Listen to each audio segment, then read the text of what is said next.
On peut acclamer très fort, très fort, très fort, très fort. Merci beaucoup, la chorale Sainte-Anne.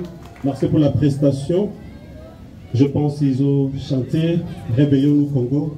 Et dans ce même message, ils ont voulu épingler la paix en RDC et pourquoi pas particulièrement à Djougou. Mtakatifu Cecilia aombe kwa amani. Alléluia. Amen, amen. Mkianza tambua pole pole tu kunaenda tu. Korali ambayo litoka inatuonesha deja kesho tutabeba Yesu aliye nani? Mfalme.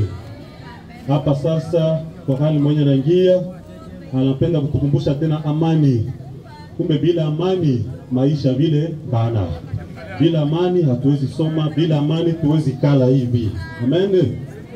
Kumbe amani ni kitu ya daima sana. Tunachapia basi makofi kwa namna upekee tena. Merci.